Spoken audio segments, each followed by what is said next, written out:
Chegou então.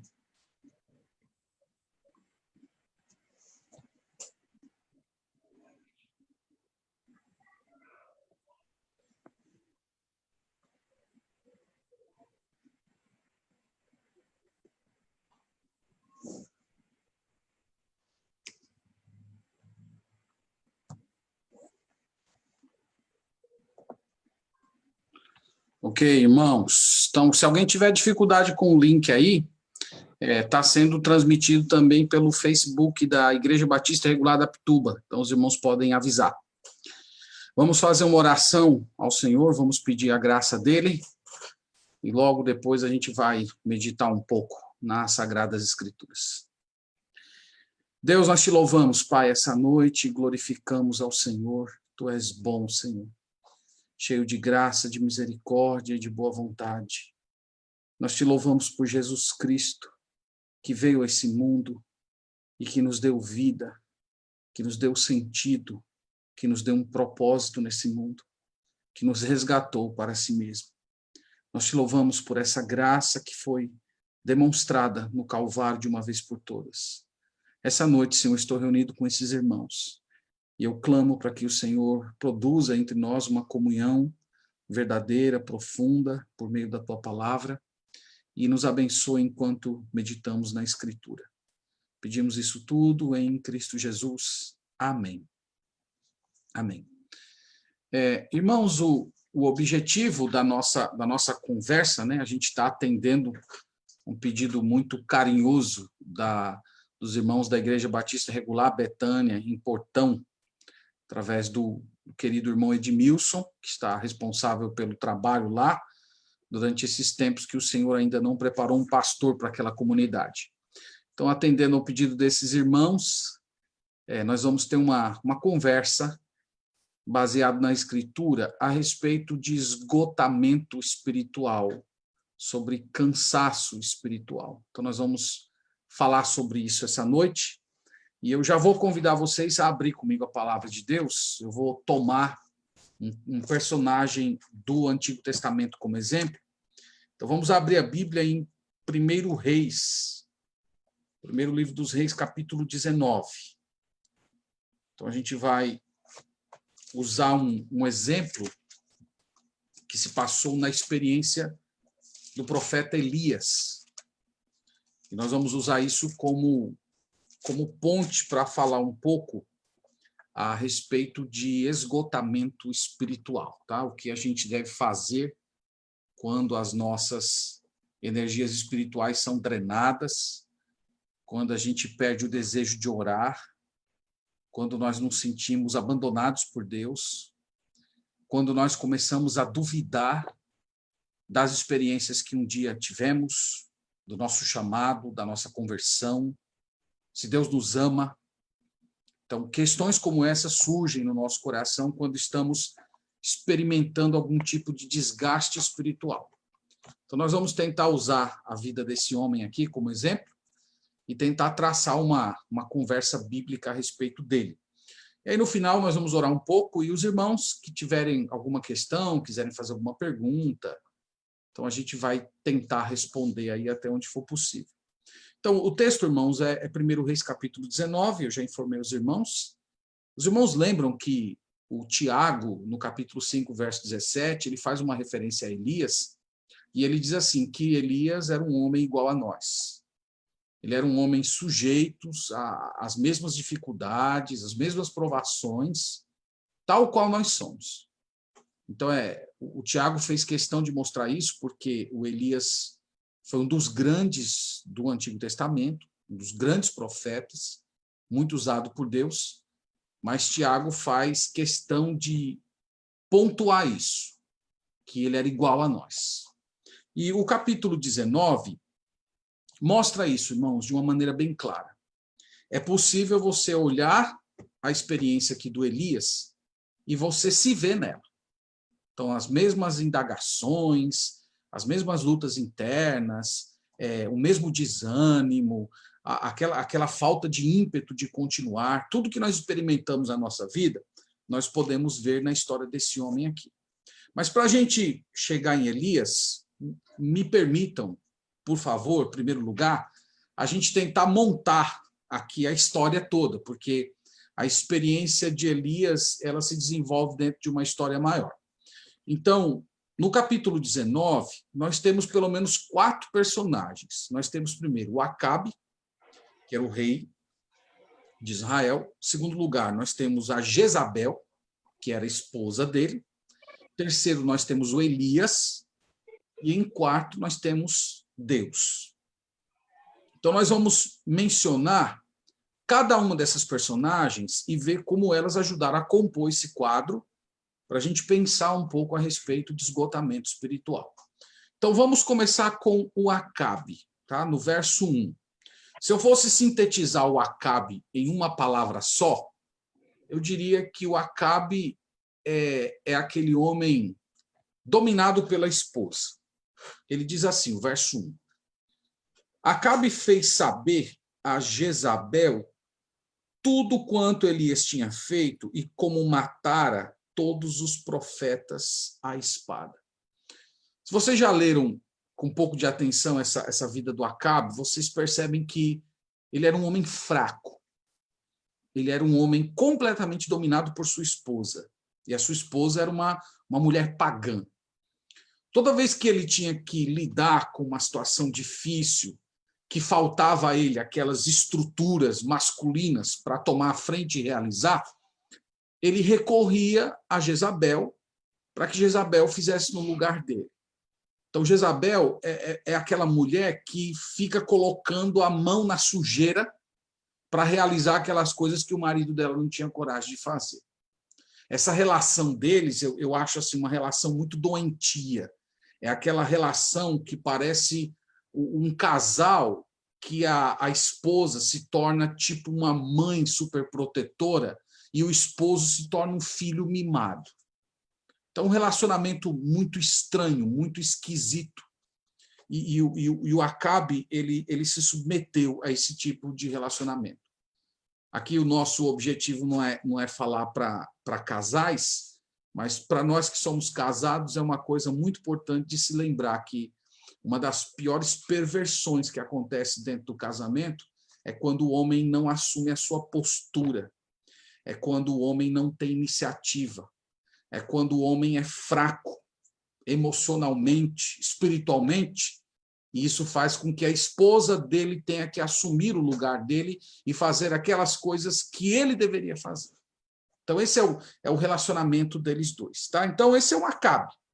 No verso 2, nós temos a segunda personagem, que é a Jezabel. A Jezabel aqui, ela se mostra uma mulher tremendamente dominadora, cheia de ódio e com espírito de vingança. Ela diz assim, verso 2. Então Jezabel mandou um mensageiro a Elias a dizer-lhe: façam-me os deuses como lhes aprouver, se amanhã, a estas horas, não fizer eu a tua vida como fizeste a cada um deles.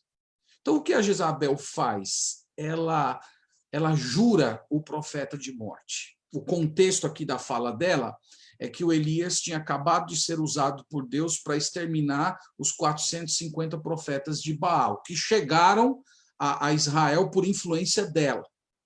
E ela diz assim, eu vou me vingar, você vai pagar por isso. Você vai sofrer, nem que seja pela vida de um deles. Amanhã você vai estar morto. Então, essa foi a abordagem dela, e veja que ela fez isso no lugar do Acabe. O Acabe queria se livrar do profeta Elias, porque o profeta Elias era um grande entrave para ele, mas ele não tinha coragem de fazer isso. Então, ele recorria à sua esposa para que a esposa dele fizesse o serviço sujo. E aqui, irmãos, nós chegamos ao nosso personagem. A partir do verso 3, nós temos a reação do Elias diante de tudo isso. Eu sintetizei toda essa parte do Elias mais ou menos na seguinte ideia. O que nós vamos ver aqui em Elias a partir do verso 3? Primeiro, ele está extremamente cansado, ele está com medo e ele está cheio de autocomiseração. Autocomiseração é aquele tipo de pecado em que você tem pena de si mesmo, em que você fica se achando coitadinho. Então, nós vamos ver esse tipo de postura na vida do profeta, tá? Então, vamos começar com o verso 3. O verso 3 começa dizendo assim: temendo, pois, Elias levantou-se e, para salvar a sua vida, se foi e chegou a Berseba, que pertence a Judá, e ali deixou o seu moço. Então, irmãos, a primeira coisa aqui que é estranha é essa primeira palavrinha do verso 3. Elias está temendo. Ele está com medo. A ameaça de Jezabel bateu com força no coração dele. Despertou nele insegurança. E a partir desse momento em que ele teve medo, ele começou a tomar uma série de ações estranhas que não se parece em nada com Elias que nós podemos ler nos capítulos anteriores. Então o texto diz assim, ó, ele teve medo, se levantou e para salvar sua vida se foi. Isso aqui é uma coisa muito estranha, né? Primeiro, ele com medo, ele deixou meio que de confiar no Senhor, ele deixou de descansar no Senhor. Deus já havia dado várias provas de fidelidade, de amor, de cuidado, mas ele de repente se encheu de medo. E ele se levantou e tentou salvar a sua própria vida. Ele partiu. E isso, irmãos, é uma coisa muito estranha na história do profeta Elias, porque ele não era assim. Deixa eu só mostrar para vocês umas referências aqui. Olha, por exemplo, o capítulo 17, versículo 2. Acompanha aí comigo na Bíblia, viu? Bíblia aberta, não é só porque eu não estou olhando para vocês assim de pertinho, vocês vão ficar sem olhar a Bíblia, não. Tem que olhar a Bíblia. Olha o capítulo 17. Capítulo 17, verso 2. Eu vou ler os versículos e depois eu vou ver se vocês conseguiram captar aqui a ideia. Versículo 2 diz assim: veio-lhe a palavra do Senhor dizendo: retira-te daqui e vai. E aí o texto continua. Versículo 5 dá prosseguimento. Foi, pois, e fez segundo a palavra do Senhor. Se você olhar agora o verso 8 do mesmo capítulo, diz assim: então lhe veio a palavra do Senhor dizendo: dispõe-te, vai a Sarepta, que pertence a Sidom. E o texto continua. Verso 10, ele se levantou e se foi. No capítulo 18 agora, eu estou lendo. Primeiro verso, diz assim: muito tempo depois, veio a palavra do Senhor no terceiro ano, dizendo: vai, apresenta-te a Acabe, porque darei chuva sobre a terra. Verso 2 diz: partiu. Então, meus irmãos, o que esses textos têm em comum e o que eles mostram a respeito do caráter e do ministério do Elias? Primeiro, esse texto, eles têm em comum a ideia de que Deus sempre comunicou a Elias a hora que ele deveria sair de um local e ir para outro. Ele nunca tomou essa decisão por si mesmo. Deus chegava para ele e dizia: vai para tal canto. Partiu Elias. Vai para Sarepta. Vai se encontrar com Acabe. Cada direcionamento da vida dele, onde ele deveria ficar, onde ele deveria permanecer, vinha através da palavra do Senhor. Deus falava e ele obedecia. Agora, o que foi que aconteceu no capítulo 19? Olha aí de novo, capítulo 19, versículo 3, lendo novamente, primeira parte do texto. Ó. Temendo, pois, Elias, Deus mandou ele partir para salvar a vida dele. É isso que está escrito aí? Não. Ele tomou a iniciativa de partir por conta própria. Deus não disse para ele que ele deveria ir. Deus não deu nenhuma autorização para ele se mudar. Então, é isso que eu estou querendo dizer para vocês quando eu disse assim no início, que Elias toma algumas decisões que não combinam com o tipo de caráter e ministério que ele vinha tendo anteriormente. Ele age de um modo estranho. Ele está com medo, ele está sem confiança em Deus. Então, ele resolve, a todo custo, tentar resolver os problemas dele. Ele simplesmente parte. Deus não falou, Deus não deu nenhuma direção, ele está simplesmente agindo pela própria iniciativa dele. E nós vemos, irmãos, no ministério dele, que ele nunca deu um passo na vida dele sem ser pela clara direção do Senhor. o grande pregador batista Charles Spurgeon, comentando esse texto, ele disse assim: Elias bateu em retirada diante de um exército derrotado. Então, quando foi para lutar com os 450 profetas do Baal, ele estava lá, firme e forte. O Senhor está comigo, eu enfrento. E depois, uma mulher ameaça ele foge. Ele fugiu diante de um exército derrotado. Isso, às vezes, irmãos, acontece com a gente. Às vezes, nós, em certas ocasiões, somos valentes, somos destemidos, somos ousados nos caminhos do Senhor, em fazer alguma coisa importante, e, às vezes, em coisas bem menores, nós demonstramos a nossa fraqueza e a nossa falta de fé no Senhor. Então, esse foi o primeiro erro dele. Ele resolveu partir por conta dele. A história diz que ele caminhou um dia inteiro no meio do deserto até ficar exausto. E quando chegou ao ponto que ele não tinha mais energia e estava morrendo de fome, ele olhou para Deus e disse assim: Senhor, me mata. Eu não aguento mais. Eu quero morrer. Eu não sou melhor do que os meus pais. Então, o que foi que aconteceu com esse homem, tá? Esse homem que é tão valente, tão destemido, tão fiel a Deus, o que foi que aconteceu com ele? Então, várias coisas aqui aconteceram. Eu acho que a primeira é que ele deixou de ouvir Deus e passou a ouvir Jezabel. Quando Deus falou para ele, enfrente os 450 profetas de Baal, ele obedeceu a Deus. E ele não teve medo. Ele não teve medo por quê? Porque ele estava ouvindo, ele estava sendo guiado pela voz de Deus. Mas ele parou de ouvir a voz de Deus e ele passou a ouvir a voz de uma mulher ímpia, uma mulher feiticeira, uma mulher assassina. Ele deixou de ouvir a voz de Deus e ele passou a ouvir as pessoas, ou uma pessoa em específico. Ele deixou de olhar para o Senhor e ele passou a olhar para as circunstâncias. Em vez de ele dobrar o seu joelho e dizer: Senhor, eu estou fraco, eu estou cansado, me ajuda. Não, ele tentou resolver as coisas do próprio jeito dele.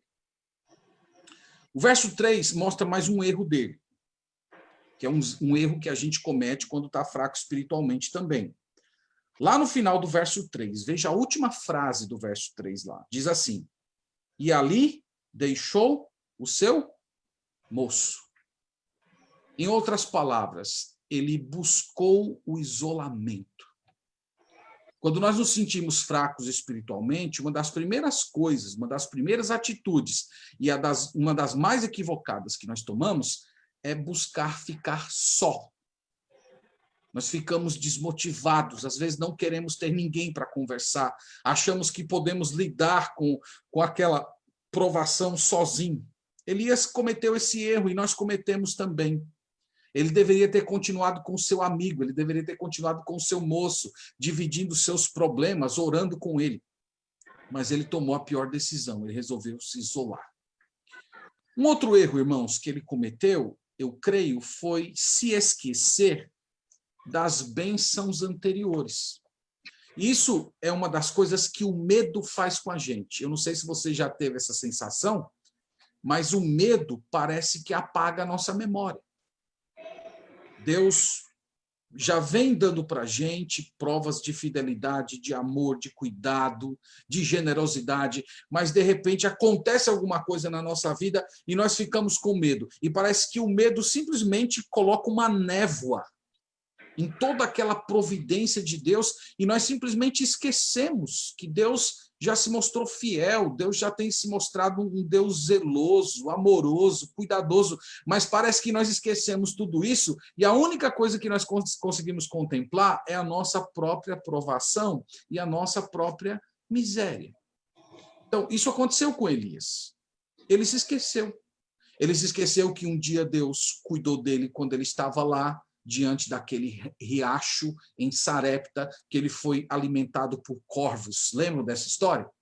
Ele esqueceu, desculpe, não foi em Sarepta, foi em Querite que ele foi alimentado pelos corvos. Depois ele foi para Sarepta, para a casa daquela viúva, e lá também, novamente, a providência de Deus cuidando dele em cada momento. irmãos, ele esqueceu de tudo isso. Ele não alimentou a fé dele com as grandes obras que o Senhor já tinha feito no coração dele. Então, ele não foi reidratando a fé dele com a providência de Deus. E o coração dele começou a secar, a alma dele começou a ficar fraca e ele se viu sozinho, como se Deus tivesse abandonado ele. O quarto problema, ele estava fisicamente exausto. Isso é uma coisa importante. Elias, irmãos, foi um homem que sempre viveu no limite.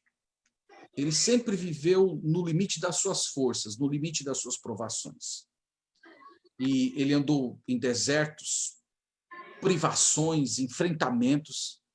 E eu acredito que esse confronto aqui com os 450 profetas de Baal parece que drenou as suas energias espirituais e ele se viu fraco, exausto, com fome e se sentindo sozinho. Aí está a grande receita, a terrível receita do esgotamento espiritual. É você se sentir só, é você se sentir fraco, é você estar com a sua fé seca, é você se esquecer da providência de Deus e estar fisicamente exausto. Aí é a hora que você está prestes a cambalear.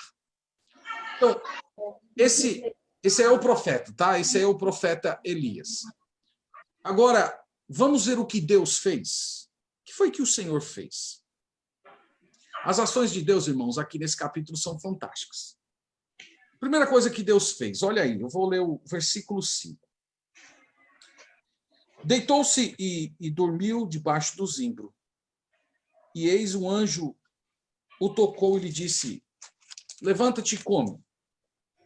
Olhou ele e viu, junto à cabeceira, um pão cozido sob pedras, em brasa, e uma botija de água. Comeu, bebeu e tornou a dormir. Voltou segunda vez o anjo do Senhor, tocou e lhe disse: levanta-te e come, porque o caminho te será sobremodo longo. Qual foi a primeira coisa, irmãos, que Deus fez? Deus deixou o profeta dormir. Ele estava fisicamente exausto.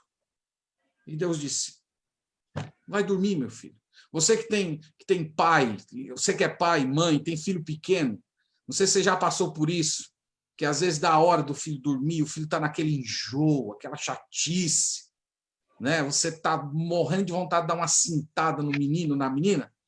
Aí você lembra: não, eu acho que ele está assim porque ele está querendo dormir. Vá dormir, meu filho, vá dormir. Deus aqui está ministrando a Elias como se fosse um pai. Você está precisando dormir.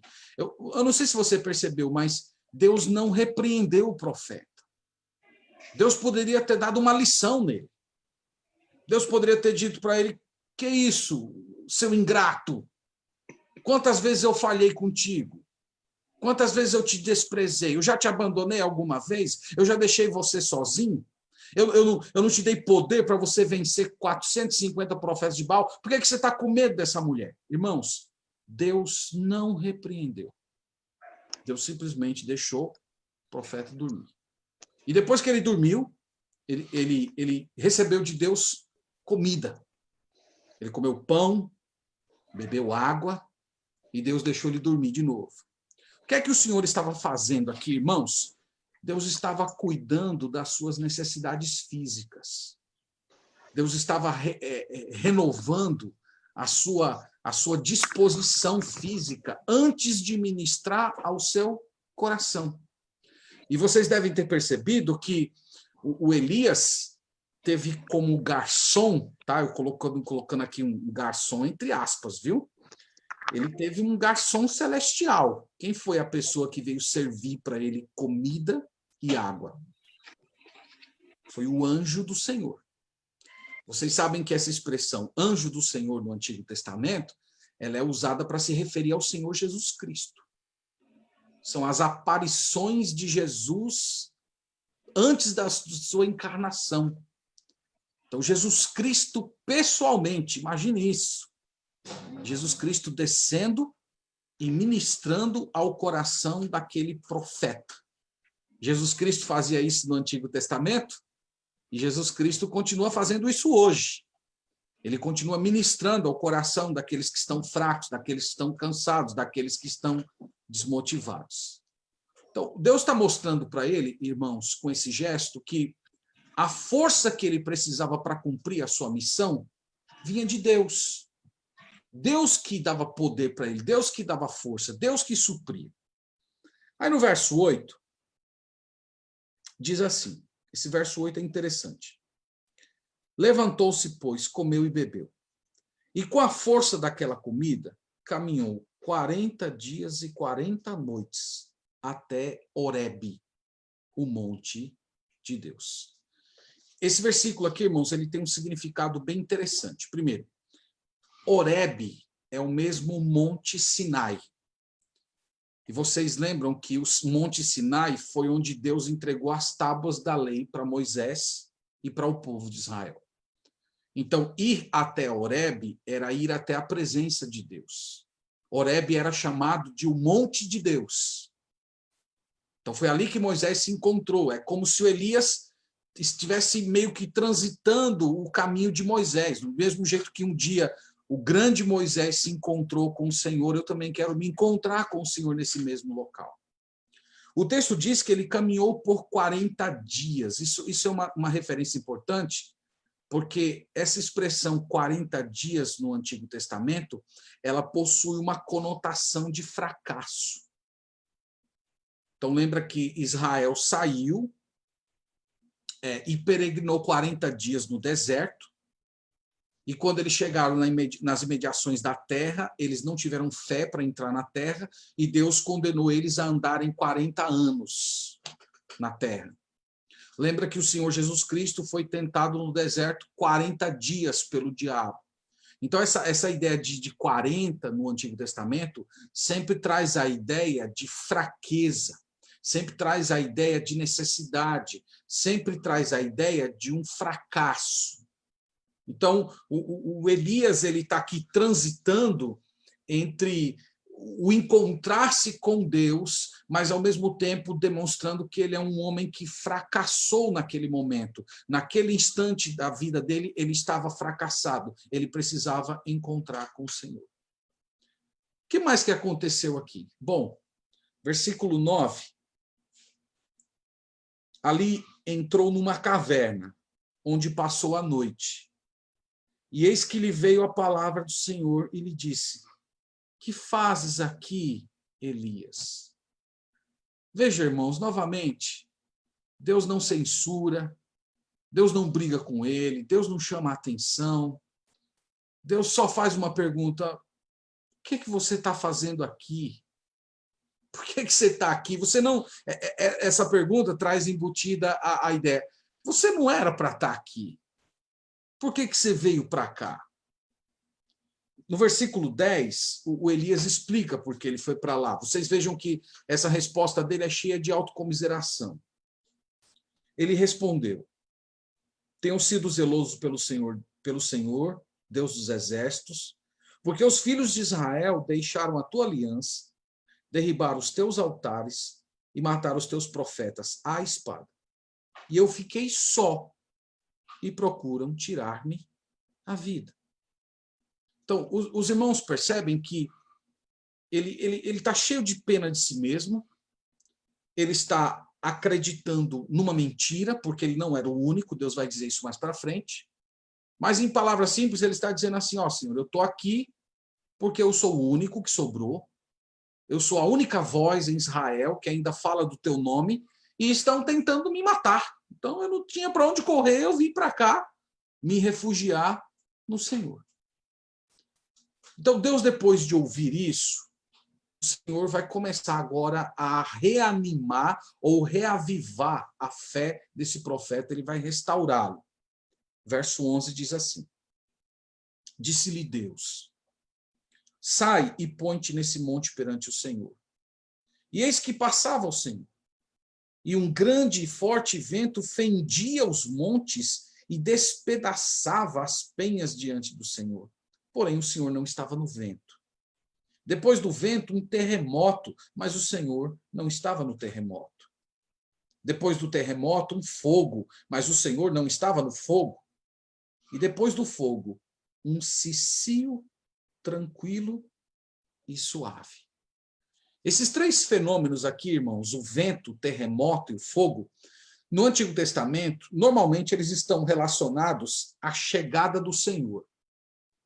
Então, toda vez que Deus se apresenta, ele se apresenta sempre antecedido, precedido por algum evento da natureza. Então, Deus está fazendo isso. Mas o Senhor fala com Elias através de uma voz suave. Deus não falou através do vento, do terremoto nem do fogo. Simplesmente depois desses eventos, Deus aparece com uma voz suave. E o que é que Deus está ensinando para Elias e por que não dizer para todos nós? Que Deus não opera apenas através de grandes eventos, eventos sobrenaturais, eventos grandiosos. Deus opera também através de coisas silenciosas, através de uma voz simples. Deus pergunta novamente para ele. Olha a paciência de Deus aqui, versículo 13. Ouvindo Elias, envolveu o rosto no seu manto e, saindo, pôs-se à entrada da caverna. Eis que lhe veio uma voz e lhe disse: que fazes aqui, Elias? Ele respondeu: tenho sido em extremo zeloso pelo Senhor. Deus não disse isso, né? Mas quando eu estava lendo disso, essa frase aqui, ele dizendo: tenho sido em extremo zeloso pelo Senhor. Se eu estivesse perto de dizer: Elias, há controvérsias se você tem sido zeloso assim ao extremo mesmo. Mas ele diz: eu tenho sido zeloso em extremo ao Senhor, Deus dos exércitos, porque os filhos de Israel deixaram a tua aliança, derribaram os teus altares e mataram os teus profetas à espada, e eu fiquei só e procuram tirar minha vida. Então vocês vejam que Deus apareceu, Deus veio com terremoto, com fogo, Deus veio através do vento, Deus falou com ele, mas ele continuava do mesmo jeito. Eu estou sozinho, eu estou abandonado, eu sou o único, ninguém passa por essas coisas que eu estou passando, eu fui abandonado, estão tentando me matar, eu sou o único fiel que restou. Aí o Senhor agora vai responder e vai ministrar ao coração de Elias. Agora, irmãos, é interessante que Deus ministra do jeito que ele quer e não do jeito que Elias queria. Então veja o que Deus diz no versículo 15. Disse-lhe o Senhor: vai, volta ao teu caminho para o deserto. Veja, é o teu caminho. O caminho que você vê é o caminho que você vai voltar. Você veio parar aqui seguindo o seu caminho, agora por esse mesmo caminho que você seguiu, você vai voltar. Aí ele diz assim: para o deserto de Damasco, e chegando lá, unge Hazael, rei sobre a Síria. A Jeú, filho de Ninsi, ungirás rei sobre Israel, e também Eliseu, filho de Safate, de Abel-Meolá, ungirás profeta em teu lugar.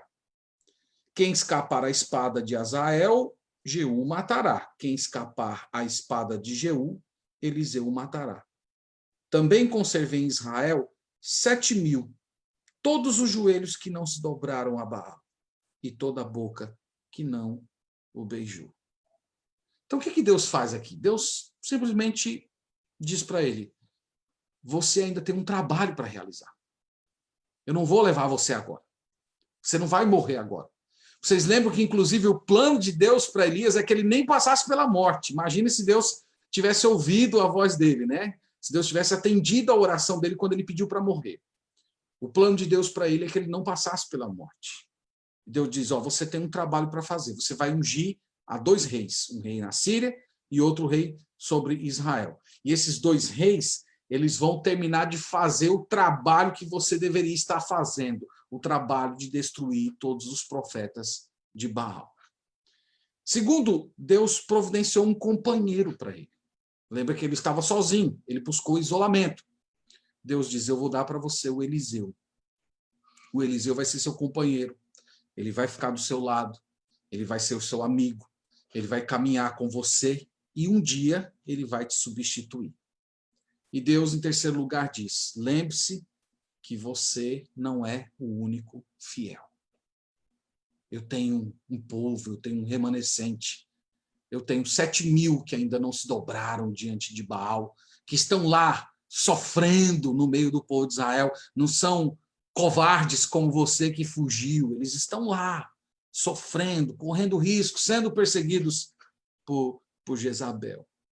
Então Deus colocou, foi assim, irmãos, que Deus tratou a história desse profeta. Então, meus irmãos, aqui, como eu disse no início, nós temos um homem que lutou com a questão do desânimo, do enfraquecimento, do se sentir só, do se sentir abandonado, de ter a sua fé desidratada pela força da provação. Um homem que teve medo, que fugiu, que se sentiu abandonado, que pediu para morrer. Todos esses sintomas, irmãos, são sintomas de um esgotamento espiritual. Então, pensando em tudo que nós lemos aqui, quais são as lições que nós aprendemos a respeito da vida de Elias e de esgotamento espiritual que podem nos ajudar a reagir de uma forma correta diante de ocasiões como essa? Eu quero mencionar algumas lições para os irmãos. Primeira coisa, irmãos, nós devemos ter cuidado para não sair do centro da vontade de Deus. O Elias cometeu esse erro, eu mostrei isso para vocês no início. Deus falava para ele: Elias, vai para tal lugar. Ele partia. Deus dizia: Elias, agora vai para outro lugar. Ele partia. Chegou um certo momento em que ele resolveu partir por conta própria, fazer do seu próprio jeito. Então, um dos momentos que nós ficamos muito vulneráveis é quando nós resolvemos fazer mudanças na nossa vida, seguindo os nossos instintos, seguindo a nossa consciência, seguindo as nossas ideias e ignorando a palavra de Deus, ignorando a vontade de Deus. Quando nós fazemos isso, irmãos, nós nos tornamos vulneráveis. E grave isso, ó, nós ficamos vulneráveis naqueles pontos que nós somos fortes. Qual era o ponto que o Elias era forte? Ele era forte na sua obediência. Ele era forte na sua consagração. Ele era forte em estar disposto a fazer aquilo que Deus dizia para ele fazer, mesmo que fosse difícil. Quando você deixa de estar no centro da vontade de Deus, quando você começa a tomar decisões na sua vida em que você ignora a vontade de Deus e você começa a fazer a sua própria vontade, você se torna vulnerável e você começa a enfraquecer naqueles pontos que normalmente você é forte. Nós temos vários personagens bíblicos que ilustram essa história. O Abraão. Qual era o ponto forte de Abraão? Nós poderíamos dizer, o Abraão era forte na sua fé. Ele é retratado na Bíblia como um homem de fé. Mas chegou um certo momento que ele entrou numa determinada cidade e ele teve medo de que as pessoas que ali estavam o matassem porque Sara era uma mulher bonita e não queriam fazer Sara ficar viúva para poder se casar com ela. E o que foi que aconteceu com ele? Ele se tornou vulnerável e ele mentiu. Então ele saiu do centro da vontade de Deus e ficou vulnerável numa coisa que ele era forte, na sua fé. Olha o exemplo do Davi. Qual era o ponto forte de Davi? A sua integridade. A Bíblia diz que ele era o homem segundo o coração de Deus. Mas a partir do momento que ele saiu do centro da vontade de Deus, ele cometeu um pecado de adultério terrível e ele assassinou um inocente. Ele se tornou vulnerável no que era forte. Olha o próprio Moisés. Qual era o ponto forte de Moisés? Moisés tinha muitos pontos fortes, né? Mas um que a Bíblia relata era a sua mansidão. A Bíblia diz que ele era o homem mais manso da terra. Mas chegou uma certa ocasião em que Deus falou para ele assim: Moisés, fala a rocha. E ele pegou o seu cajado e bateu 2 vezes na rocha. Ali ele faltou mansidão. porque ele resolveu deixar de ouvir a voz de Deus e fazer as coisas do Senhor do seu próprio jeito. Olha o apóstolo Pedro. Qual era o ponto forte de Pedro? Era a sua coragem. Mas quando ele se distanciou do Senhor Jesus Cristo, ele o negou. Então, meus irmãos, eu acho que o ponto está muito forte, está muito claro aqui. Nós precisamos permanecer em Deus. Nós precisamos permanecer na vontade de Deus. Nós devemos lutar para que a nossa vida esteja de acordo com a palavra de Deus, seguindo os princípios da Sagrada Escritura. Porque se nós falhamos nisso, a incredulidade começa a ocupar espaço no nosso coração. E a gente começa a se sentir fraco, a gente começa a perder a fé, e logo, logo a gente está se perguntando, Deus está comigo? Será se Deus me ama? Será se o Senhor me abandonou? Então, não importa o que aconteça na sua vida, não importa o quanto a sua provação esteja complicada, não importa o quanto a sua dor esteja latejando na sua alma, não mova 1 centímetro da sua vida se não for através da direção do Senhor. Não mova, porque se você fizer isso, você vai se tornar vulnerável. Então, essa é uma maneira de você lidar com o esgotamento espiritual. A segunda ideia, irmãos, que eu quero trazer para vocês como uma forma de reflexão da história de Elias. O que nós devemos, quando nós estamos esgotados espiritualmente, fracos, depressivos, desejando morrer, o que nós não devemos fazer? O que nós não devemos fazer? Primeiro, nós não devemos ter medo. Lembra que o texto começou dizendo que Elias fez o que fez porque ele teve medo. Nós não podemos deixar o medo ocupar o nosso coração. E sabe como nós combatemos o medo? Nós combatemos o medo com a palavra de Deus nas mãos e no coração, lembrando das falas de Deus a respeito do cuidado dele para conosco. Ainda que eu ande pelo vale da sombra da morte, não temerei mal nenhum, porque o Senhor está comigo. Não temas, porque eu sou contigo. Não te assombres, porque eu sou o teu Deus. Eu te fortaleço, eu te ajudo com a minha destra fiel. Nós não podemos, irmãos, deixar o medo tomar conta da nossa alma. Nós não podemos deixar que o temor ele drene as nossas energias espirituais. Ele vai enfraquecendo a nossa alma, ele vai desnutrindo o nosso coração.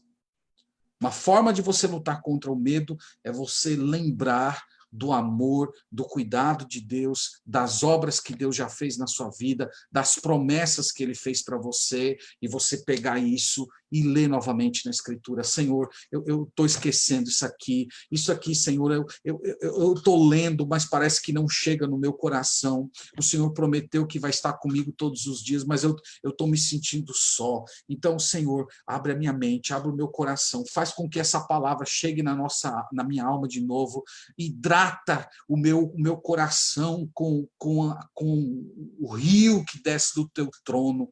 Abre o meu coração para eu compreender a Escritura. Irmãos, nós não podemos deixar o medo tomar conta.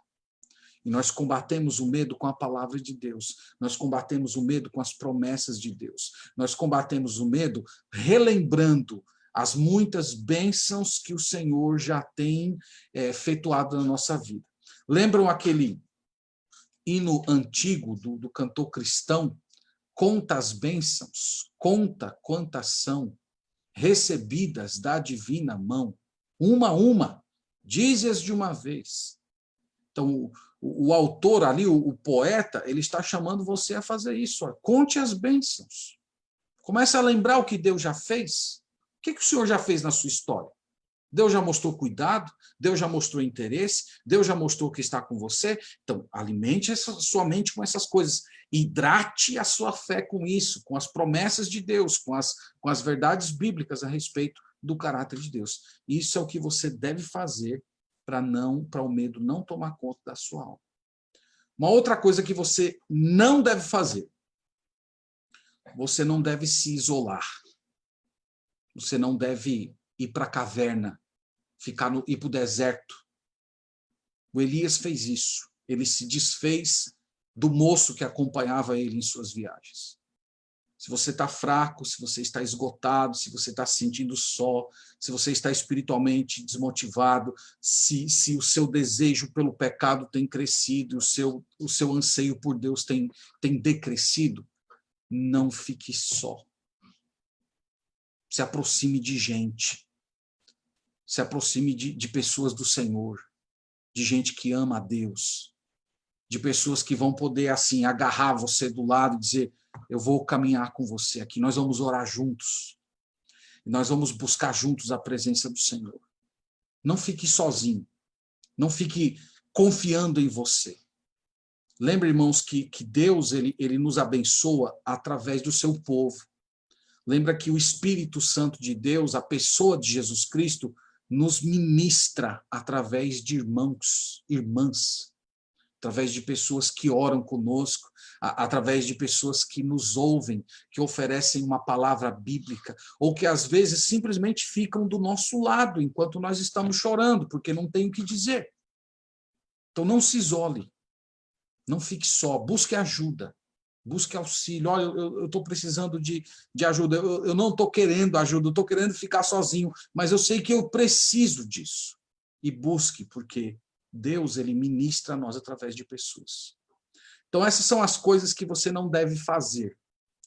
Você não deve deixar o medo ocupar os espaços do seu coração e você não deve se isolar. Mas o que você deve fazer?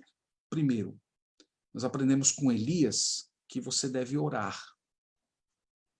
Orar, irmãos, é uma disciplina muito difícil, especialmente em tempos de esgotamento espiritual.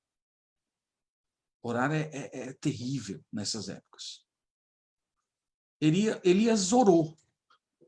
É verdade que a oração dele, nós poderíamos dizer assim, que não foi daquelas orações mais sábias.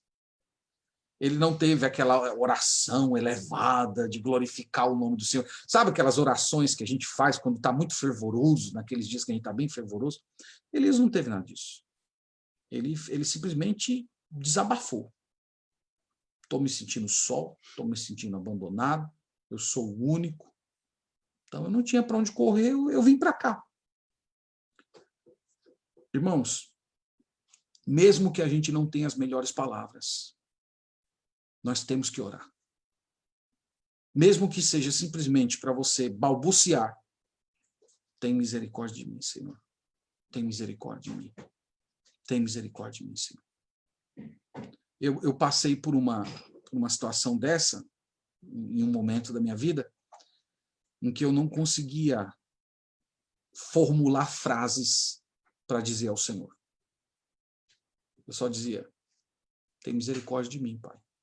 Eu não sei o que dizer. Eu não estou conseguindo falar contigo, mas eu estou aqui, eu estou na tua presença. A Bíblia, irmãos, tem uma promessa muito gloriosa no Novo Testamento, que diz lá em Romanos capítulo 8, que o Espírito Santo sonda o nosso coração e leva para o Senhor aquilo que nós estamos precisando. É como se o Espírito Santo escavucasse a nossa sujeira no meio do nosso pecado, no meio do nosso desânimo. E ele retira de lá as nossas necessidades, leva ao Pai e diz: ó Pai, é isso que ele está precisando, é disso que ela necessita. Então não deixe de orar. Lembre que a oração é o meio de você buscar refúgio no Senhor. Hoje não tem mais como você ir para Horebe, se você estiver desmotivado. Você pode até ir, né? Mas é uma viagem longa, você vai pegar um avião aí, rodar quase 24 horas de avião, depois vai ter que descer no deserto, subir um monte, né? Vai demorar, não vai demorar 40 dias, mas é uma jornada longa. Mas você não precisa até Horebe. Você pode se refugiar no Senhor através das orações, falando com o Senhor. Abra o seu coração, dizendo ao Senhor como você se sente. Talvez algumas coisas você vai ter que pedir perdão depois. Não sei se você já passaram por essa experiência, né? De, em certas orações, dizer algumas coisas a Deus, e depois aquilo passa, e você vai orar de novo: Senhor, aquele dia, me perdoe, Pai, eu falei aquelas coisas, né? O Senhor não jogou um raio na minha cabeça, porque o Senhor é muito misericordioso. Mas abra o seu coração. Lembra das orações de Davi. Davi, ele expressava para o Senhor aquilo que ele estava sentindo. Ele dizia, o Senhor me abandonou. O Senhor me deixou. Os meus inimigos vão me destruir. Então, abra o seu coração ao Senhor. Lembra que é por meio da oração que nós encontramos o nosso refúgio. Uma outra postura que você deve ter durante os períodos de esgotamento espiritual, essa é uma das mais interessantes. Você precisa descansar. Você precisa dormir. Quando você está cansado, fisicamente falando, a sua disposição espiritual é alterada. Quando você está fisicamente ali, sabe, esgotado, você normalmente falta em você ânimo. Eu, irmãos, comumente passo por isso. De vez em quando Deus me dá a graça de viajar e às vezes eu passo a noite em aeroporto, pego assim uma sequência de pregações, às vezes tarefa de manhã, de tarde, de noite. Né? Algumas igrejas, assim, quando recebem um pregador de fora, sugam até a última gota. Né? E aí, quando você termina tudo, você já está exausto. Aí você vai para um aeroporto, às vezes passa uma noite inteira no aeroporto. E já teve muitas vezes de eu estar numa madrugada no aeroporto e eu me lembrar que um dia anterior, pela misericórdia do Senhor, ele estava me usando para abençoar o povo de Deus, e agora eu estou ali naquele aeroporto. Eu estou com raiva de ser crente, vontade de chegar em Salvador, entregar o ministério da igreja e fazer outra coisa da vida. Você vai ser pastor, não dá certo. Algumas vezes sem vontade de orar. E uma vez eu compartilhei isso com um professor meu, e ele me disse assim, ó, quando isso acontecer, vai dormir. Vai dormir. Tira lá umas horas de sono. Né? E quando você repousar, você vai mudar. O problema é cansaço. Conta-se a história de um jovem pastor que procurou um pastor veterano e disse isso, né? Ó, pastor, eu vou abandonar a igreja, eu não aguento mais, eu vou jogar tudo para o alto, eu não tenho mais paciência de ser pastor, os irmãos vêm conversar comigo, eu não quero mais ouvir ninguém. E aí o pastor respondeu para ele assim, quer saber qual é a solução para você? Tire férias. E aí conta-se que aquele pastor jovem ficou muito decepcionado, né? Poxa, esse homem, conhecido como um homem espiritual, um homem de Deus, um homem de muita vivência no ministério, como é que ele me dá um conselho desse? Mas, com muita luta, ele resolveu tirar as férias dele, e quando ele voltou, eu amo essa igreja é maravilhosa, o povo de Deus é um povo lindo. Às vezes, irmãos, a coisa mais espiritual que nós podemos fazer em momentos de depressão espiritual é dormir. Você tira lá umas horas de sono, acorda, come uma comida boa, né? Não precisa ser pão e água, não. Você pode comer uma pizza, pode comer uma coisinha melhor, uma feijoada, e depois você volta a dormir de novo. Você recuperar as suas energias físicas, você vai ver que isso afeta a sua vida espiritual. O que eu acho belo, irmãos, nessa história é que Deus respondeu Elias, só que Deus não respondeu a ele do jeito que ele queria. Deus respondeu olhando para dentro do coração dele. Primeiro, Deus olhou para o coração de Elias e viu o seu passado. Viu que ele vinha de um grande confronto físico e espiritual com os seguidores de Baal, e ele estava exausto. Deus olhou para dentro do seu coração e também viu incredulidade. Viu que naquele momento ele estava mais com medo de Jezabel do que confiando no cuidado do Senhor. E Deus também, evidentemente, tinha planos para ele no futuro. O plano dele é que ele não morresse. O plano dele é que ele fosse levado para o céu. Vocês já pensaram se Deus tivesse atendido o pedido de Elias? Ah, Senhor, eu quero morrer. Deus disse, tá bom, Então vem para cá, vem para casa. Vocês acham que Elias seria conhecido como o maior profeta do Antigo Testamento depois de Moisés? Você acha que ele seria conhecido como um gigante na fé? Não, ele não seria conhecido assim. Ele seria conhecido como um homem fracassado. Vocês lembram o papel de Elias no Novo Testamento? Onde é que Elias vai aparecer no Novo Testamento? Ele vai aparecer na transfiguração do Senhor Jesus Cristo. A Bíblia diz lá que o Senhor Jesus Cristo assumiu temporariamente uma forma gloriosa e vieram os dois grandes representantes do Antigo Testamento, Moisés e Elias. Deus tinha uma honra, irmãos, tremenda reservada para aquele homem. E para isso o Senhor precisava restaurá-lo. Uma das grandes bênçãos, irmãos, do nosso Deus é que ele reconhece as nossas fraquezas, ele sabe que a nossa estrutura é de pó, e ele não responde às nossas orações conforme nós queremos, porque se ele respondesse, simplesmente ele não estaria dando o melhor. A história de Elias é a prova disso. Mas nós podemos confiar no Senhor, crer que ele está zelando pela gente, que ele está comprometido em nos levar a bom termo nessa grande viagem que nós estamos fazendo por esse mundo, até o dia em que nós vamos encontrar com o Senhor Jesus Cristo. Então, irmãos, era isso que eu queria compartilhar com vocês. Eu espero que Deus anime o coração dos irmãos que estão desmotivados, que estão se sentindo sós, que estão espiritualmente frios. Então, tome esse texto que nós meditamos hoje, mastigue, ore ao Senhor, pedindo as bênçãos dele, e para o Senhor aplicar isso ao seu coração e você reencontrar esse revigoramento espiritual, essa reidratação da fé através da graça do nosso Deus. Então, vou fazer uma oração e aí depois eu vou entregar aqui a palavra um pouquinho para o Edmilson e ele pode conduzir essa segunda parte. Os irmãos quiserem trazer alguma contribuição, fazer alguma pergunta, então fiquem à vontade. Mas vamos orar antes. Graças te damos, Pai, por essa noite, por essa porção da Tua palavra que acabamos de ler. Como é maravilhoso, Senhor, ver o modo gentil, acolhedor, gracioso, com o qual o Senhor trata os Teus servos nos dias de fraqueza.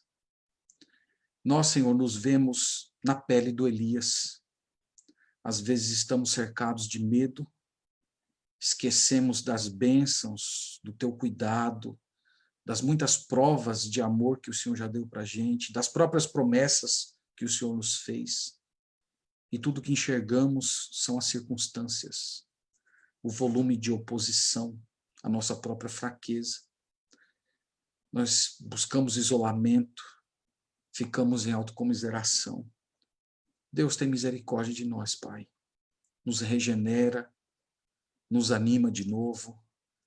Nós pedimos que o Senhor nos dê a graça de beber da Tua palavra e reencontrar essa energia espiritual através da ação do Espírito Santo, trazendo as verdades da Escritura ao nosso coração.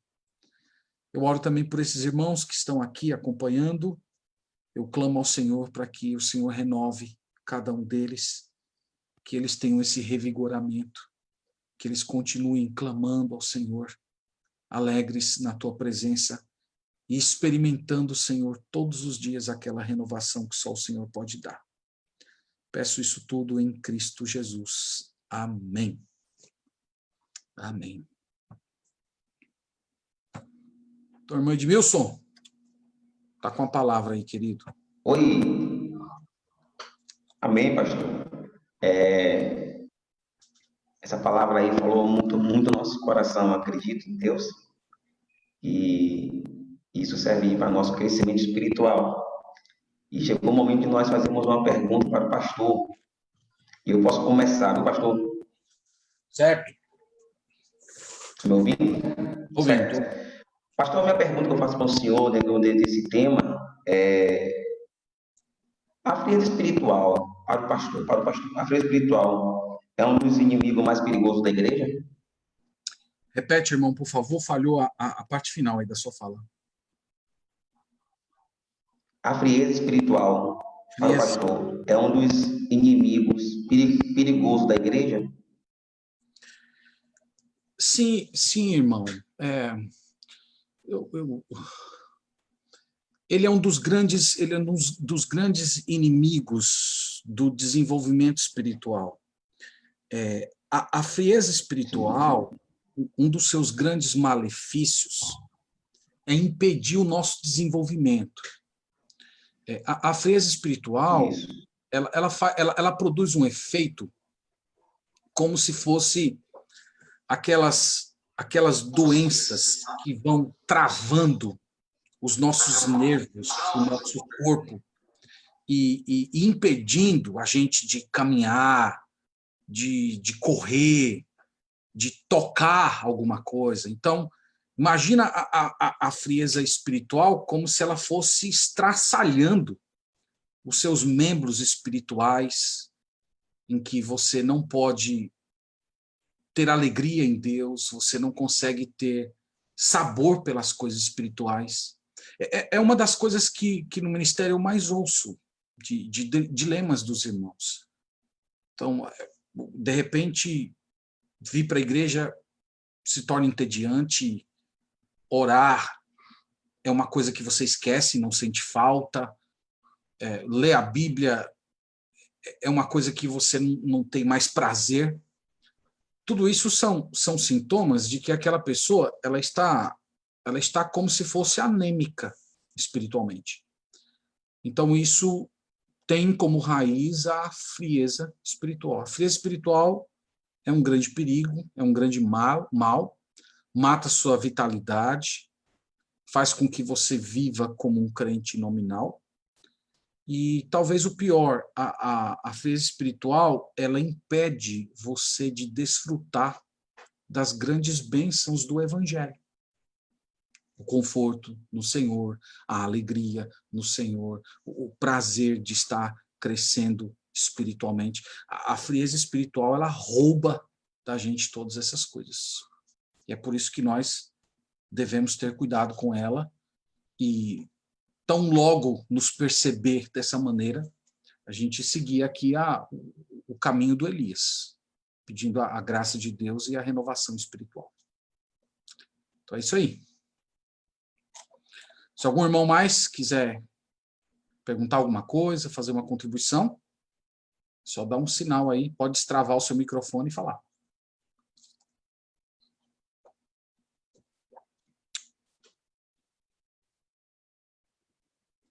Acabou então, gente?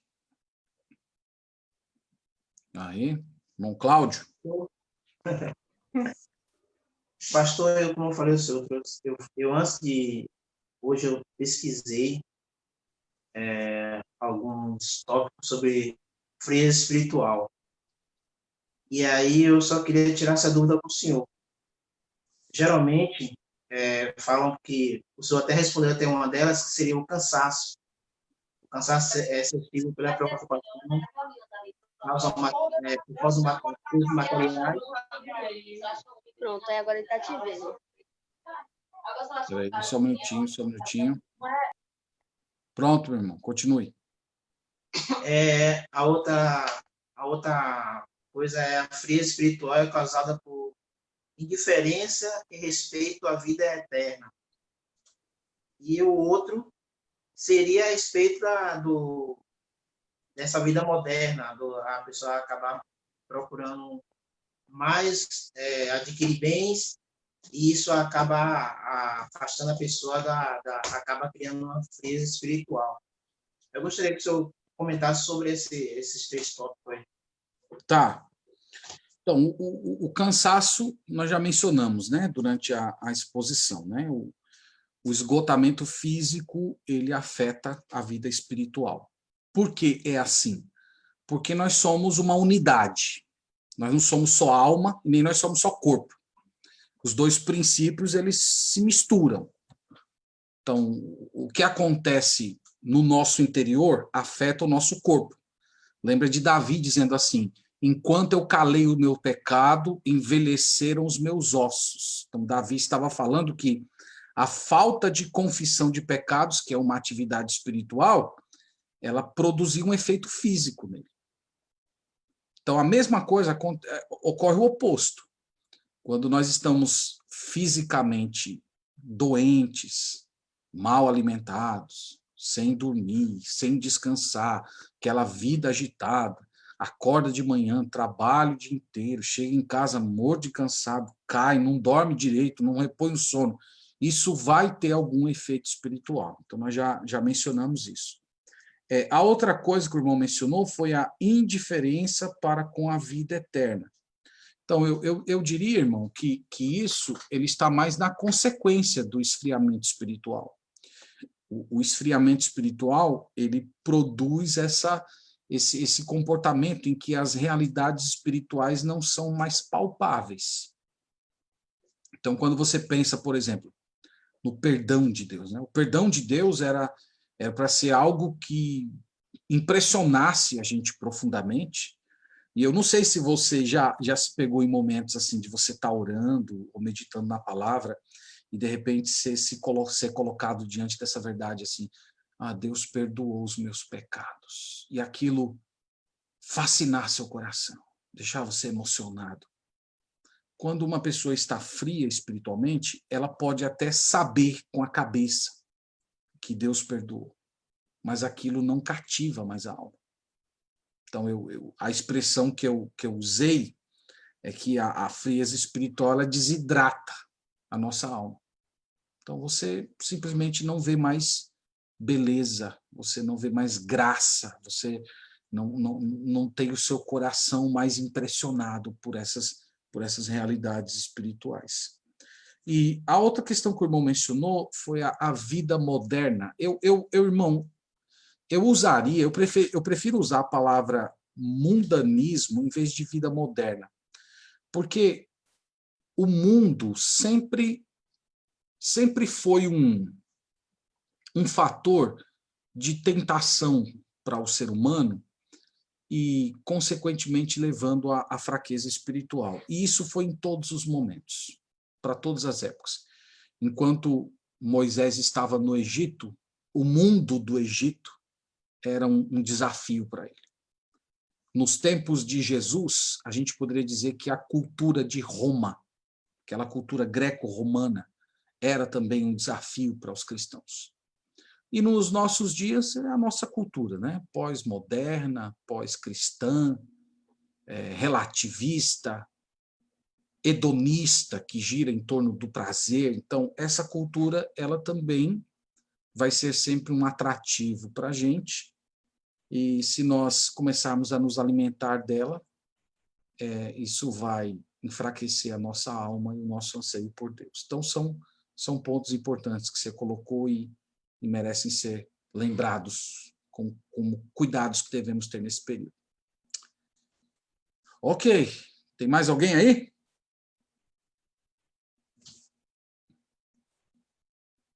Pastor, Opa! eu acho também uma lição muito... Acho que você até pontuou, mas uma lição muito interessante é que nos nossos momentos de extrema dor, de uma circunstância muito difícil, nós não devemos deixar de ser sinceros com Deus. Acho que a lição de Elias mostra isso também. Quando eu passei por momentos difíceis na minha vida, os momentos em que eu orei sinceramente ao Senhor o que eu estava sentindo, as mínimas coisas, a gente percebe que Deus compreende e Ele quer ouvir isso de nós. Então, Elias não teve medo de dizer que ele queria morrer, né? Elias não teve medo de dizer até umas besteiras, dizendo que ele se viu de forma extrema, como o senhor pontuou aí, né? Foi extremamente zeloso. Então, a gente acaba dizendo essas coisas, é importante que a gente diga, porque nosso Deus, a gente fica com medo. Será que Deus vai achar o quê se eu falar isso? Só que Ele já sabe tudo que está passando no nosso coração. Mas o fato da gente falar e ser sincero com Deus em nossas orações, nesses momentos, eu creio também que é de fundamental importância para a nossa comunhão com Ele. Verdade, irmão. Muito obrigado por pontuar isso. Importantíssimo. Eu acho que eu até mencionei isso. Os Salmos é a grande prova que a gente não precisa ficar disfarçando diante de Deus, porque o Senhor sabe que a gente está passando. Então, se você só tem trevas no seu coração, use a oração e coloque essas trevas para fora. Você não precisa ficar tentando esconder isso de Deus, porque Ele já sondou você e sabe. E esse processo, irmãos, da gente colocar para fora, ele é Ele é um processo de cura. Ele é um processo que Deus nos dá da sua graça. Enquanto a gente vai colocando para fora o que está sentindo, o Senhor vai organizando os nossos sentimentos. Então, é muito importante isso. Tem mais alguém?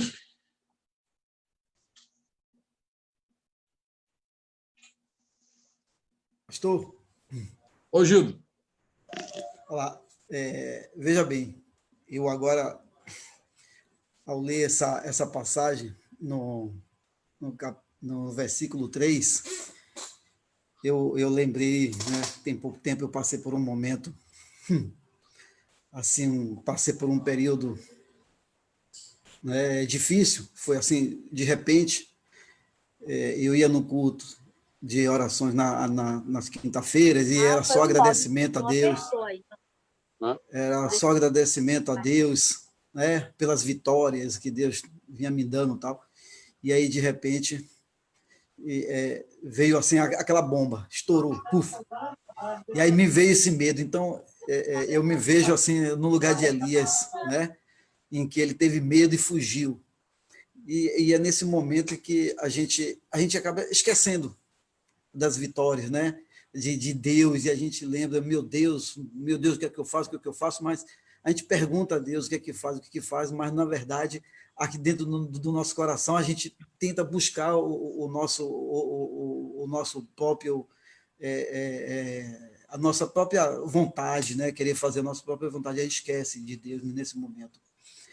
E passando aqui agora, eu lembrei desse momento, né? Feliz que eu vinha, e de repente acontece aquela, né, estoura aquela bomba e você fica desesperado e acaba esquecendo. E então eu me vejo puxando no lugar dele nesse momento, o medo que ele sentiu, depois de ter acontecido, de Deus ter falado com ele tantas vezes, ter mostrado para ele o caminho, né, para ele sair e ir para outros lugares tal, e eu passei por isso tem pouco tempo, e depois eu pedi perdão a Deus, porque eu, naquele momento, eu não parei, eu não lembrei dele como eu deveria ter lembrado, né? Ter parado para pensar e disse, não, está em tuas mãos, Senhor, que seja feita a tua vontade, como a gente está sempre orando, como está feliz. E eu lembrei também do Senhor, uma certa vez, num culto de oração, o Senhor disse que tenha medo quando você estiver feliz, né? Estiver nesse momento de felicidade, de alegria, porque o inimigo está, né, ao redor. E aí acaba a gente, quando acontece, a gente acaba esquecendo de que Deus está ali junto da gente, de que Deus está nos protegendo, né?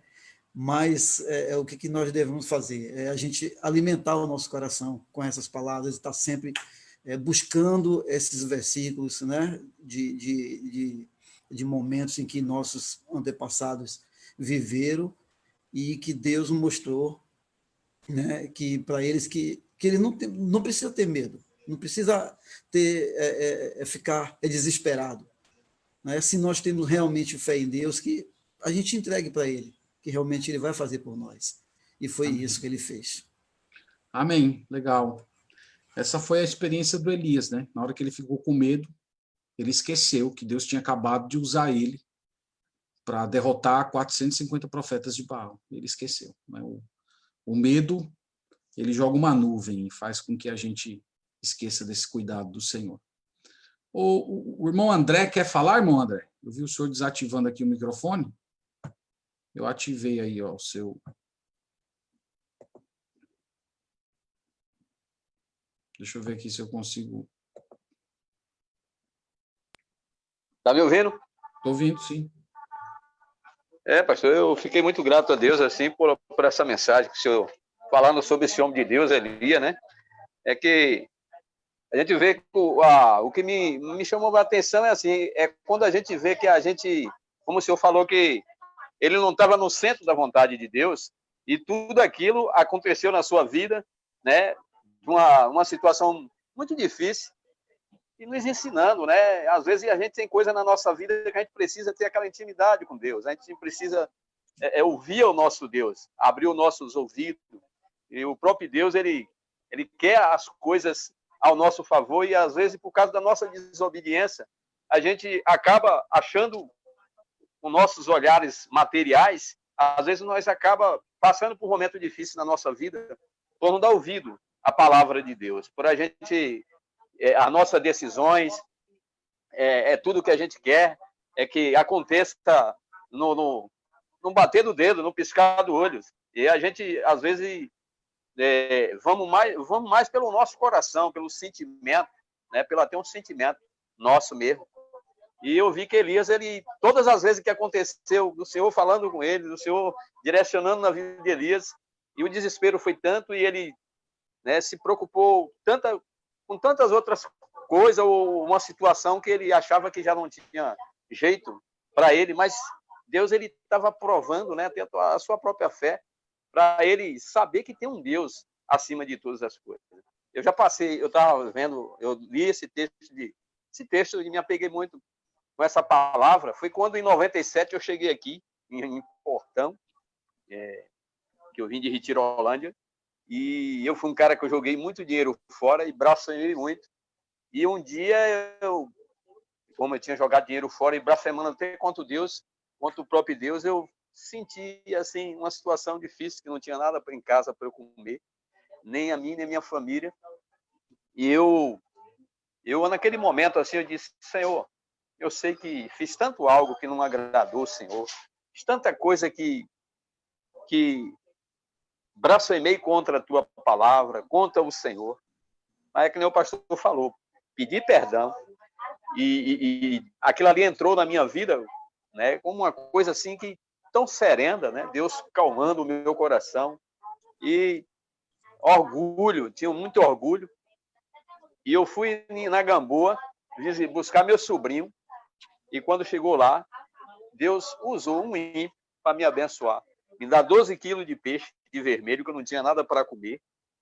Tive que passar por toda aquela situação. E cheguei aqui, me prostrei diante de Deus, me humilhei a Ele e disse: Senhor, quem tem o Senhor não falta nada. Quem tem o Senhor tem tudo. E graças a Deus, pastor, naquele momento ali, as coisas se abriram para mim. Eu precisava passar por aquilo, como o pastor falou, o centro da vontade de Deus, às vezes o orgulho, às vezes a nossa natureza pecaminosa, tanta coisa que vem nos arrodeando, a gente mesmo servindo a Deus, né? Mesmo servindo a Ele. E foi um momento foi um momento que eu entreguei minha vida para o Jesus. Mas eu aprendi, e graças a Deus, tenho aprendido cada dia isso. Eu louvo a Deus pela vida do pastor, Deus te abençoe. Eu tomei essa palavra com um ensino tremendo, né? E eu louvo a Deus, e Deus abençoe a tua vida, e a palavra de Deus é tudo para nós. Amém. Amém. Estamos juntos. Tá, meus irmãos, tem mais alguém? Se não, ou Davi. Ô, pastor, eu queria fazer uma pergunta muito, muito próxima do que o irmão acabou de falar, o irmão André, que é sobre estar na vontade de Deus, né? O senhor falou que uma das primeiras coisas que Elias fez foi sair do centro da vontade de Deus. E eu me lembro quando, há mais de 5 anos, quando eu e Yuri, a gente estava tomando a decisão de se casar, a gente foi no gabinete do senhor, o senhor acompanhou isso, e a gente falou: pastor, a gente decidiu adiar o casamento, porque está tudo muito difícil, a gente não tinha condição, e essa decisão nos trouxe paz. Esse foi o que a gente chegou à conclusão na época, e a gente sempre se guiava por essa paz que a gente falava, na verdade, pelo nosso coração, né? E na época o senhor falou com a gente: lógico que traz paz porque é a decisão mais fácil, né? Não é necessariamente a vontade de Deus. Então, assim, eu queria perguntar para o senhor o que a gente usa para tomar decisões, assim, saber que a gente está na vontade de Deus, decisões que não envolvem pecado, né? Necessariamente, porque quando envolve pecado, a gente sabe que a gente tem a Bíblia para nos orientar, mas decisões do dia a dia, e que são decisões importantes e que muitas vezes nos tiram de fato do foco do ministério, nos impedem de servir a Deus. Ok. Essa é a pergunta, né? Essa é a pergunta.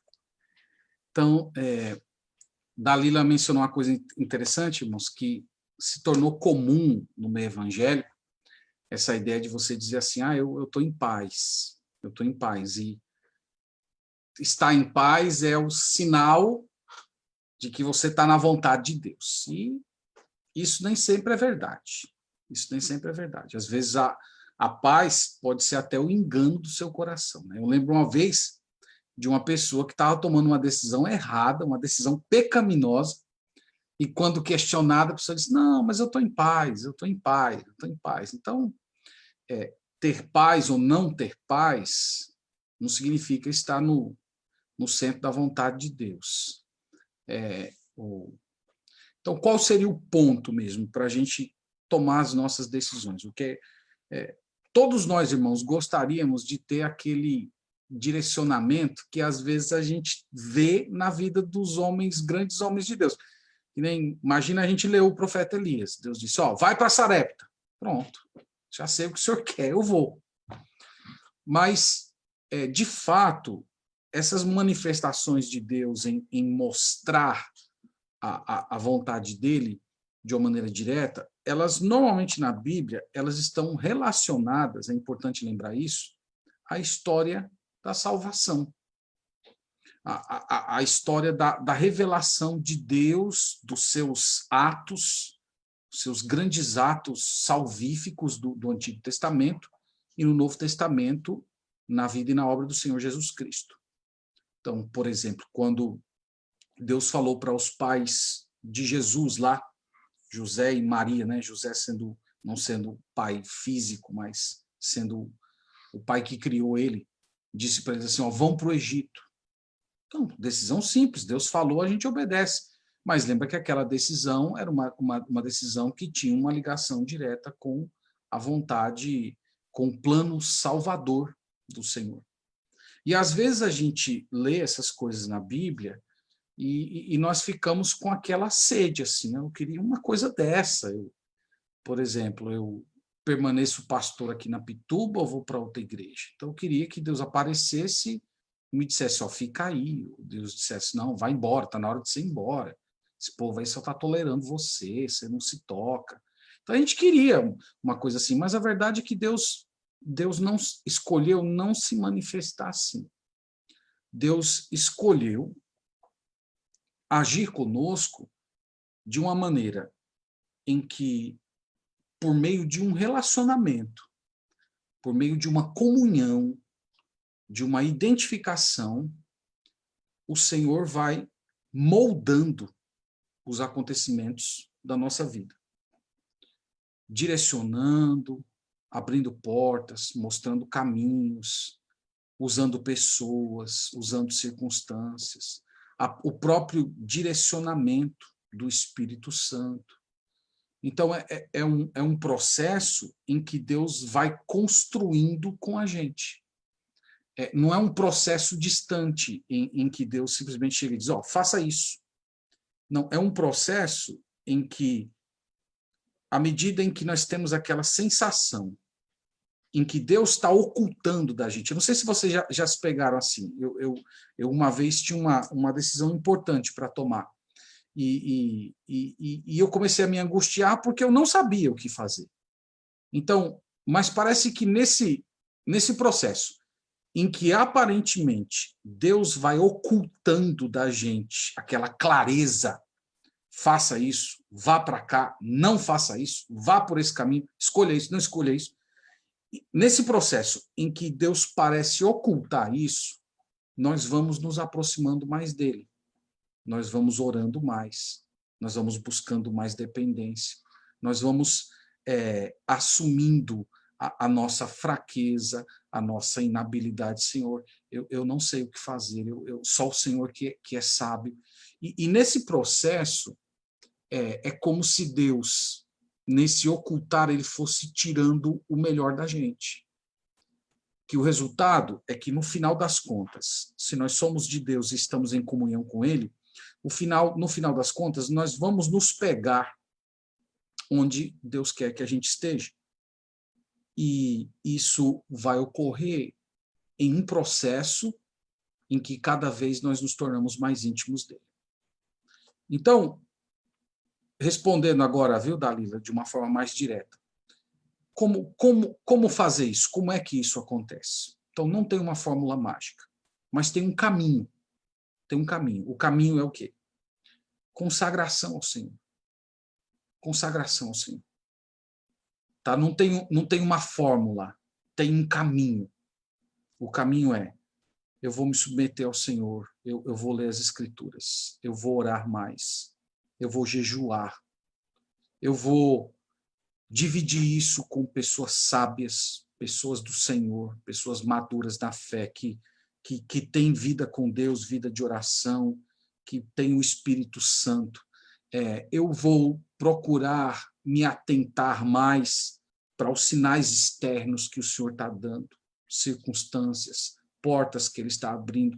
Eu vou procurar me manter na dependência de Deus, pedindo a iluminação dEle para compreender quando algo é uma oportunidade ou é uma tentação, porque esse é uma das grandes dificuldades em tomar decisões em coisas que às vezes não são pecaminosas. Você tem dúvida se aquilo é algo que Deus está te dando ou simplesmente é uma tentação. E tentação vem através de coisas boas.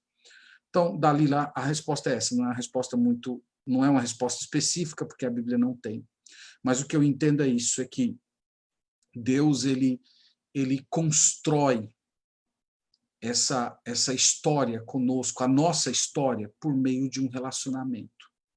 Ele não é um Deus distante. Ele é um Deus que escolheu construir algo com a gente, através da ação do Espírito Santo. Eu gosto de comparar assim, sabe? Imagina que um filho pequeno chega para o pai e diz assim: pai, me dá um carrinho de presente. E o pai teria dinheiro para, de repente, ir lá numa loja e comprar um carrinho caro e dar para o seu filho brincar. Mas, em vez dele fazer isso, ele diz assim: vamos fazer o seguinte, meu filho, vamos construir juntos um carrinho. Porque o pai não quer apenas dar um brinquedo para o filho. Ele quer estar próximo, ele quer se envolver com o filho. Ele quer que o saldo daquilo não seja só o carrinho que o filho vai brincar, mas aquele momento de pai e filho, aquele momento de intimidade, aquele momento que o amor cresce.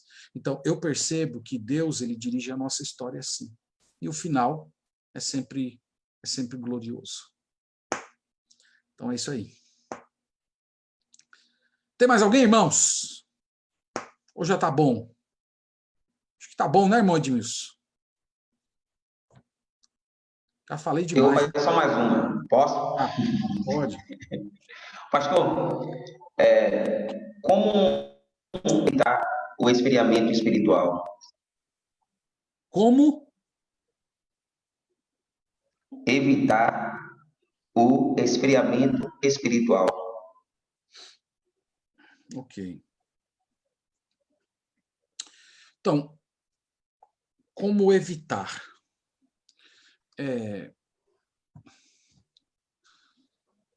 Irmão, eu vou começar dizendo assim, é que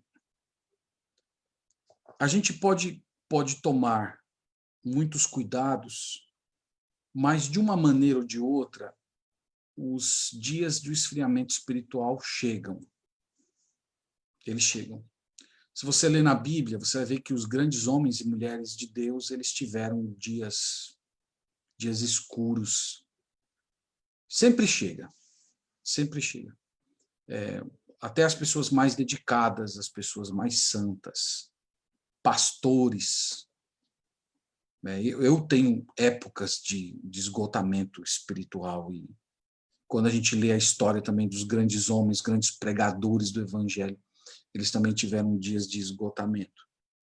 Então, é evidente que a gente manter uma vida de leitura das Escrituras, de oração, de dependência do Senhor, de lembrar o Evangelho, ministrar o Evangelho ao nosso próprio coração, cuidar da família, cuidar das finanças, da casa, procurar ter um bom casamento, um bom relacionamento com os filhos, procurar ter o exercício de recordar o Evangelho, as promessas de Deus, as bênçãos do Senhor. Todas essas coisas são remédios eficazes, mas eu diria, irmão, que eles não impedem. eles não impedem. Esses dias obscuros, eles vão chegar. Então, e eu acho que é bom a gente estabelecer isso. Eu não estou falando isso assim para vocês descuidarem, né? Ah, vai chegar, então tudo bem, se chegar, chegou. Eu não quero produzir em vocês esse sentimento, mas eu quero dar essa certeza porque a gente vê isso na palavra de Deus. Jesus falou que enquanto nós estivermos no mundo, nós vamos ter muitas aflições. Então, todos nós passamos por isso. O ponto seria o que nós vamos fazer quando chegar. Que nós o risco é a gente não se permitir se prorrogar nisso. Mas tão logo você identificar os primeiros sinais, você já procurar tratar por meio desse caminho aqui que nós falamos a partir da vida do Elias, né? Então, a gente pode, irmão, assim, procurar manter uma vida consagrada ao Senhor, mas isso não vai livrar a gente do esgotamento. Esse esgotamento, ele chega por várias coisas, né? Inclusive, eu nem mencionei, talvez numa outra oportunidade, a gente poderia falar até da ação do diabo, dos demônios, em produzir esse enfraquecimento espiritual. Então, nós não temos como evitá-lo completamente, né? Mas a gente pode procurar se manter sadio na fé. Mas tão logo você perceber os primeiros sinais, você imediatamente tratar seu coração, porque esse era o ponto que eu queria chegar. Tem pessoas que entram e não saem nunca mais. Infelizmente. Passam anos, que esses anos viram décadas, e aquelas pessoas, às vezes, estão indo até para a igreja. Infelizmente, eu tenho pessoas da minha convivência, assim, eu tenho um casal muito amado, que eles foram muito importantes nos meus primeiros meses de convertido. Muitas coisas da fé, do modo de um cristão agir, se comportar. Eu aprendi com eles, inclusive eles foram minha família durante algum tempo. Eu cheguei até um tempo a morar na casa deles, e eles eram um exemplo de piedade. E tem mais ou menos uns 5 anos que eles estão completamente frios na fé. Eles estão deformados. A última vez que eu conversei com eles, eu fiquei profundamente triste. A conversa é só uma conversa mundana. É dinheiro, carreira, política. Acabou aquele fervor, aquele amor pelas coisas de Deus. Acabou. Ir para a igreja? Vai, mas vai de vez em quando, e vai sem ter muito compromisso. Eles não caíram em pecados, esses pecados grosseiros, e não caíram nesses pecados, mas, irmãos, eles estão a quilômetros de distância de Deus, mesmo sem cair em pecados grosseiros. E o risco é esse, viu, irmão Edmilson? Tem pessoas que entram e não saem mais. E é por isso que a gente não pode deixar essa coisa crescer dentro da gente. Então, logo perceber, trata. Então é isso aí. Tá bom por hoje, né, irmãos? Quase 2 horas. Tá bom. Tá bom, então eu vou pedir pro irmão. Vamos marcar de novo outro tema. Tá bom, tá certo. Então, irmão Edmilson, você pode orar e agradecer? Amém. Senhor nosso Deus e nosso Pai que está no céu. Muito obrigado, Senhor, por essa rica oportunidade que o Senhor concedeu, Pai, a cada um de nós. Estamos sim juntos, ouvindo a palavra do Senhor. Meu Deus, em nome de Jesus, ó Pai, nos ajuda, que nós a cada dia venha crescer na Tua graça e no Teu conhecimento. Ó Pai querido, em momentos difíceis das nossas vidas, nós nunca vamos esquecer do Senhor. O Senhor é a nossa fortaleza, o Senhor é o nosso refúgio. Por isso, Pai, nós louvamos o Teu santo nome, porque nós não estamos só. Apesar de Deus, do momento que Elias passou ali, Senhor, teve medo, mas o Senhor, Pai, não abandonou ele. Muitas certas situações das nossas vidas também, meu Pai, nós muitas vezes sentimos tão só. Queremos, Deus, até mesmo ficar só no nosso canto. Mas quando nós observamos a Tua palavra, Deus, que nós não estamos só. O Senhor está conosco. Bom, Pai, muito obrigado. Muito obrigado, Deus, pela presença do Senhor sobre as nossas vidas. Eu quero louvar e glorificar o Teu santo nome e quero te apresentar, Deus, cada irmão e irmã, ó Deus, que fizeram parte desse momento tão abençoado para nossas vidas. Muito obrigado, Deus, também pela vida do teu servo, pastor Marcos Piri.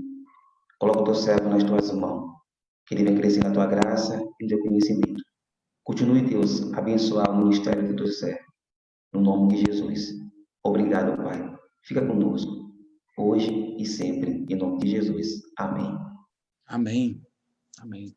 Amém, pastor? Amém. Obrigado aí, irmãos. Deus abençoe vocês todos. Obrigado. Coloquem aí a imagem de vocês para a gente tirar uma foto aqui. Todo mundo aí, coloquem a imagem para a gente tirar uma foto. Guardar de recordação. Tá aí, cadê? Tá faltando mais gente aí, viu? Tem mais gente aí, cadê? Me arrumar, pastor. Irene, Ana, Lívia, Ivânia, tudo que está com a câmera desligada. Liga a câmera aí para a gente tirar uma foto.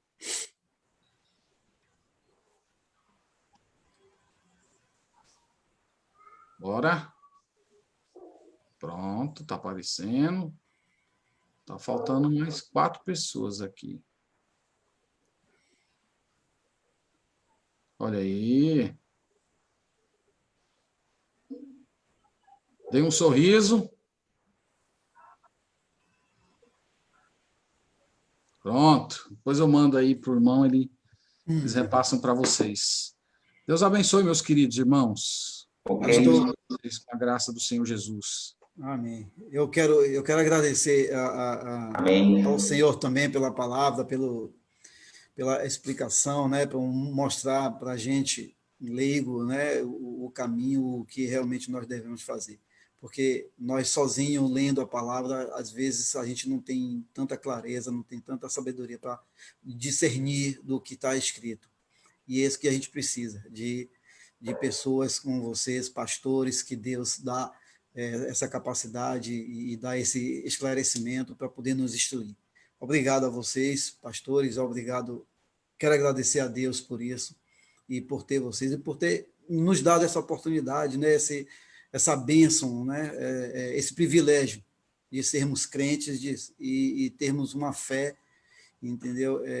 Que nos dê força, né, e que nos dê coragem para enfrentar a vida, porque hoje, o momento que nós vivemos é um momento de medo, de desespero, e se não fosse Deus em nossos corações, eu não sei o que seria de nós.